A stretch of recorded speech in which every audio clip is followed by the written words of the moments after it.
السلام علیکم ورحمۃ اللہ وبرکاتہ۔ الحمد للہ وکفا وسلام علی عبادہ الذین اصطفیٰ، اما بعد فاعوذ باللہ من الشیطان الرجیم، بسم اللہ الرحمن الرحیم۔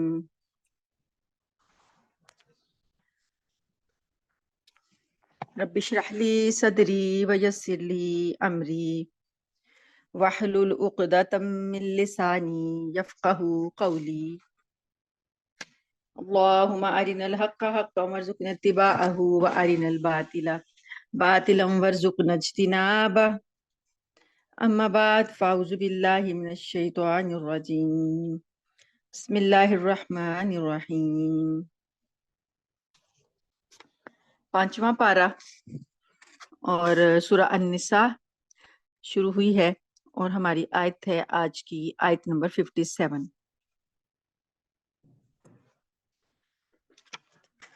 اعوذ باللہ من الشیطان الرجیم، بسم اللہ الرحمن الرحیم۔ والذین آمنوا وعملوا الصالحات سندخلهم جنات تجری من تحتها الانہار خالدین فیہا ابدا لهم فیہا ازواج مطہرۃ وندخلهم ظلا ظلیلا۔ بے شک اور وہ لوگ جو ایمان لائے اور انہوں نے نیک عمل کیے ہیں ان کو ہم ایسے باغات میں داخل کریں گے جن کے نیچے نہریں بہتی ہوں گی، جن میں وہ ہمیشہ ہمیشہ رہیں گے، وہاں ان کے لیے پاکیزہ بیویاں ہوں گی اور ہم انہیں گھنی چھاؤں میں داخل کریں گے۔ مطلب یہ کہ جنت میں روشنی تو ہوگی لیکن دھوپ نہیں کی تپش نہیں ہوگی، تو چھاؤں ہوگی گھنی۔ ان اللہ یامرکم، بے شک اللہ حکم دیتا ہے تم کو، ان تؤدوا الامانات، یہ کہ تم ادا کر دو امانتیں، الی اہلیہا، ان کے اہل یا ان کے حقداروں کی طرف، واذا حکمتم، اور جب تمہیں حکم بنایا جائے یعنی فیصلہ کرنے والا قاضی بنایا جائے، بین الناس، لوگوں کے درمیان، ان تحکموا، یہ کہ تم فیصلہ کرو، بالعدل، عدل کے ساتھ، ان اللہ، بے شک اللہ، نعم ما، اچھی، یعظکم بھی، تم کو نصیحت کرتا ہے۔ یعنی اگر کسی کے درمیان فیصلہ کرنے کے لیے کہا جائے تو انصاف کے ساتھ فیصلہ کرنا ہے، یہ نہیں ہے کہ اپنی کسی کی طرف جھک جائیں یا کوئی قرابت داری کا لحاظ آ جائے یا دوستی کا لحاظ آ جائے یا کوئی اور پریشر ہو پیسوں کا، رشوت کا، تو ان چیزوں کو چھوڑ کر صرف عدل کے ساتھ لوگوں کے درمیان فیصلہ کیا جائے۔ ان اللہ کان سمیعا بصیرا، بے شک اللہ ہے سننے والا، دیکھنے والا۔ یا ایھا الذین آمنوا، اے لوگو جو ایمان لائے ہو، اطیعوا اللہ، اطاعت کرو اللہ کی، واطیعوا الرسول، اور اطاعت کرو رسول کی، وَأُولِي الْأَمْرِ مِنْکُمْ، اور جو تم میں سے صاحب اختیار ہوں، یعنی جو اختیار جن کو دیا جاتا ہے، یعنی جو قانون بنانے والے حکمران ہیں، جو تمہارے اوپر امیر مقرر کر دیے جائیں ان کی بھی اطاعت کرو۔ فَإِن تَنَازَعْتُمْ، پس اگر تم جھگڑے میں پڑ جاؤ، کسی چیز میں اختلاف ہو جائے، فی شیء، کسی چیز میں، فردوہ، تو اس کو لوٹا دو، الی اللہ، اللہ کی طرف، والرسول، رسول کی طرف، یعنی کوئی ایسا حکم ہو جس میں کہ اختلاف ہو کہ یہ ہمیں کرنا چاہیے یا نہیں کرنا چاہیے، یا لوگوں کے درمیان جو امیر ہے، امیر کے ساتھ دوسرے جو لوگ ہیں ان کے درمیان میں کوئی اختلاف ہو جائے تو فیصلہ کس کے مطابق ہوگا؟ اللہ اور اس کے رسول کے حکم کے مطابق اس کو لوٹایا جائے گا، یعنی یہ دیکھا جائے گا اس معاملے میں اللہ اور اس کے رسول کا کیا حکم ہے۔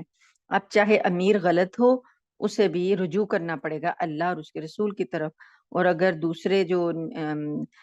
ماتحت لوگ ہیں اگر وہ غلط ہیں ان کو بھی رجوع کرنا پڑے گا اللہ اور اس کے رسول کے حکم کی طرف۔ ان کنتم تؤمنون، اگر تم ہو ایمان رکھتے، باللہ، اللہ پر، والیوم الآخر، اور آخرت کے دن پر، یعنی یہ چیزیں ایمان سے مشروط ہیں کہ اگر تو تمہارا ایمان ہے تو پھر تم یہ کام کرو گے، تو اگر ایسا نہیں ہو رہا تو اس کا مطلب ہے ایمان نہیں ہے۔ ذالک خیر و احسن تأویلا، یہ بہترین طریقہ ہے اور اس کا انجام بھی سب سے بہتر ہے۔